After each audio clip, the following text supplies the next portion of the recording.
I want to welcome you to today's event and thank you for attending. I'm honored to be speaking with you today on such an important occasion.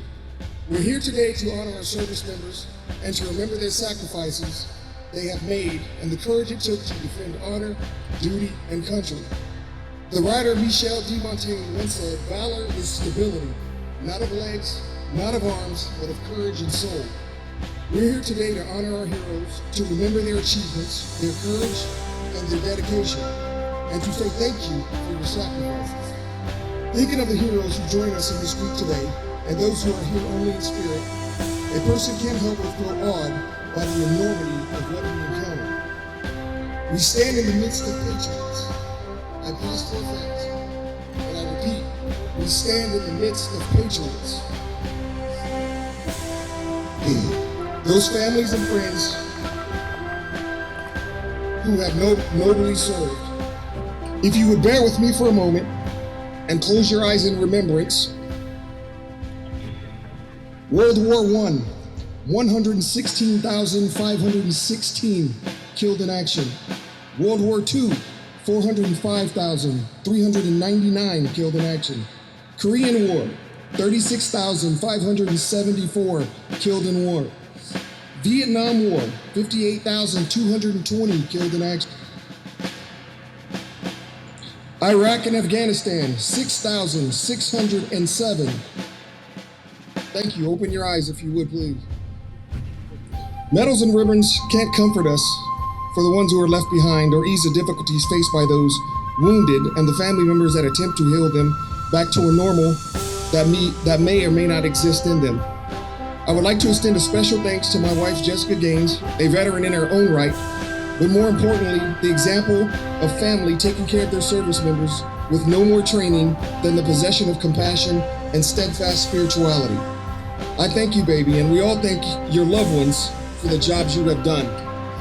Today, people throughout the country will gather together to remember, to honor, and to pay gratitude to those who have served our country.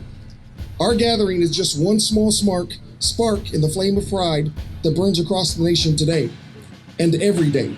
It's not a lot, but it's one small way we can honor those who have made the ultimate sacrifice that we can live in freedom, and those not as fortunate as us Americans have hope that life such as ours is not a distant fantasy, a newspaper headline, or a Hollywood movie.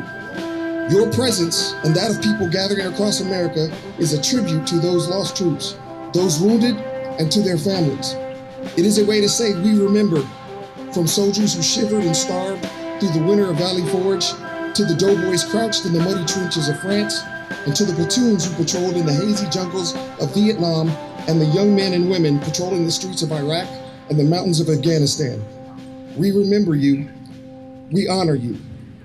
My father, LaJoy Gaines, affectionately known as LJ, was one of many aforementioned great Americans. Born and raised not too far from here, he grew up in a life as many as you here today, and still do, a life of simplicity, hard work, and a pride in our nation.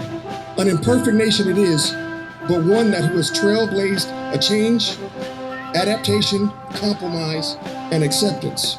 And most importantly, a nation that built young men and women of character prepared to defend the only home we have. Every day since I can remember was a day of learning in the Gaines household. My summers spent on the farm here were the best weeks of my entire year. I learned more in 2 weeks of summer than most my age learned in 2 complete years.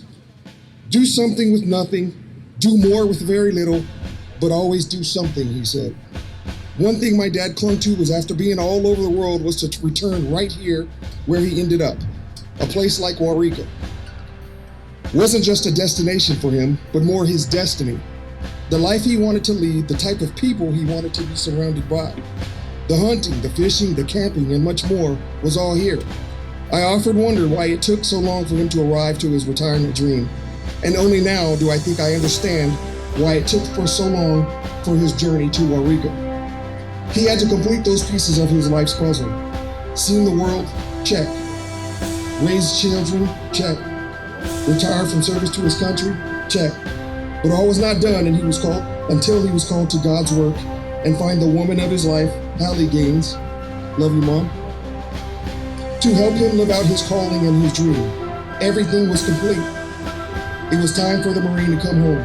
I never seen my father happier than when he and Hallie arrived in Waurika. A life in a place where people mattered and life was simple, only complicated by what the weather may do that day. Jerry wanted me to expound a little bit on what retirees are looking for when we actually leave the service. And I can tell you what my father was looking for. He was looking for home. He grew up just around the way in Marietta, and he had worked his way back here. I think it was a 15-year journey from the time he retired until he actually ended up back here. And I think there was things that he was looking for in a place that he just was not finding. He wasn't finding home. He wasn't finding community. He wasn't finding people that he can bond with, people that he understood, who grew up with the same grassroots that he did. And since my uncle here, Alton Gaines, was already here, that was a push for my dad to come. And when he came to Waurika, he found that amongst you guys. I thank you greatly for embracing him and bringing you into his community. And if there was anything that I could say that you would need to change to bring more retirees here, is nothing. Keep being Waurikans. God bless. Thank you very much.